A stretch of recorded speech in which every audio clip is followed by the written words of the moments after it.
केंद्रीय कॅबिनेटच्या बैठकीमध्ये अनेक निर्णय घेण्यात आले आणि यात मध्य प्रदेशातील इटारसी आणि नागपूरला जोडण्यासाठी चौथ्या रेल्वे मार्गासाठी तब्बल 5451 कोटींची तरतूद करण्यात आलेली आहे। संभाजीनगर ते परभणी रेल्वेच्या दुहेर मार्गासाठी 2179 कोटींची तरतूद करण्यात आली आहे। तसंच रेल्वेसाठी 11169 कोटींची तरतूद करण्यात आली।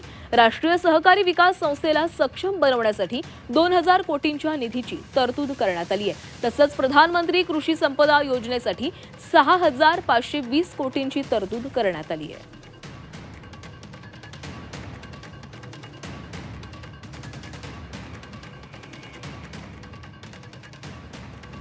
इटारसी नागपूर चौथ्या रेल्वे मार्गी गेला 5451 कोटींचा निधी मंजूर झालेला आहे। तर संभाजीनगर परभणी रेल्वे मार्गासाठी 2197 कोटींचा निधी, रेल्वेच्या विकासासाठी 11169 कोटींचा निधी मंजूर झाला आहे। राष्ट्रीय सहकारी विकास संस्थेसाठी 2000 कोटी मंजूर झाले।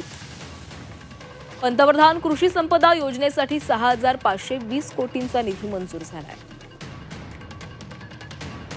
लांगो अपोसी आणि जरोली रेल्वे मार्गासाठी 1757 कोटींचा निधी मंजूर झाला।